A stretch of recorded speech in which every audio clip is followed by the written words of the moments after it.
So today we are looking at PA10-6. This problem is issuing bonds at a discount.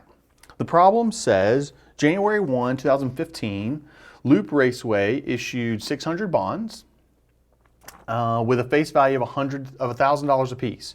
Remember, bonds are always $1,000 a piece. So times $1,000, always equals $600,000, right? So the face value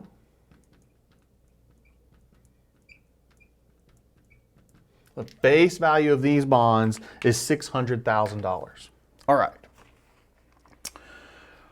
Stated interest rate is 5%. The bonds will mature December 31, 2017. On the date of the issuance, the market rate is 6%, and the bonds are going to pay interest every December 31. So stated rate's 5%. They're going to pay interest at the end of every year, and the market rate is 6%. Okay, so because the market rate is higher than the stated rate, we're not going to be able to get as much for our bonds as we would prefer. So we would like to be able to sell them at the $600,000 stated rate. But because the market's paying 6 and we're only paying 5, no one in the market is going to be willing to pay us that full face value amount because our interest rate is lower than the market. So what we have to do is we have to discount down our face value. We discount it down to the $583,950, and then the yield, the amount that you actually earn on the bond, will be this 6%, okay? So for this class, you're not gonna have to calculate how to get from face value down to this proceeds amount. But nonetheless, I need you to understand that because our rate is lower than the market's, we're not gonna get this full face value amount. We're gonna get a discounted amount. And in this problem, $583,950. So what we want to do is we want to record the journal entry 1/1/2015 when we initiate this bond. So 1/1/15. What's this journal entry going to look like? Well, we sell these bonds. This is the proceeds. So we're going to debit cash for $583,950. Okay. What's the face value of the bonds? The face value of the bonds is $600,000. So we're going to credit bonds payable for $600,000. Okay. Clearly our entry is not in balance. So what do we need to do? We need to debit discount on bonds payable for the difference. In this particular problem, that difference is 16,050. All right, so we need to debit this discount because we did not receive as much cash as the face value, and the reason the proceeds, the cash received, is less than face value is because the market rate is higher than our stated rate. All right, so 1/1/15, debit cash, credit bonds payable, and then we need to debit discount on bonds payable for that $1,650 to get this thing in balance.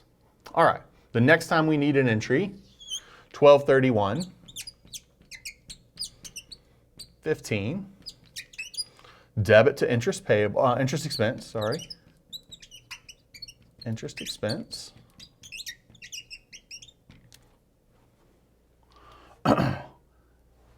A debit to cash, a credit to cash.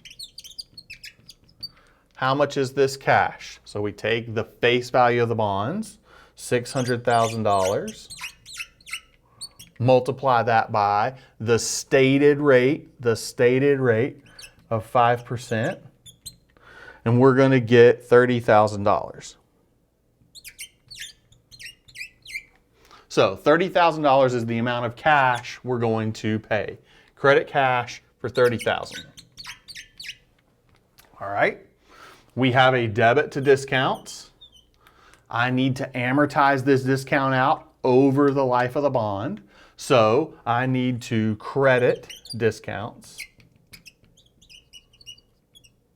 on bonds payable for this 16, let's put that up here, 1650 divided by the life of the bond.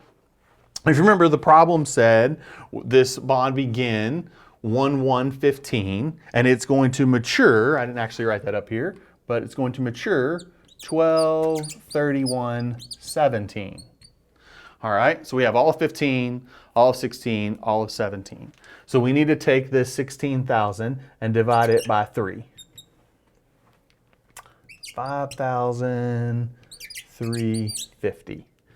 This 5,350 is the amortization on this discount. So we're going to take a little piece of this discount. We originally debited 1650. We're going to now credit the 5,350 for the next 3 years.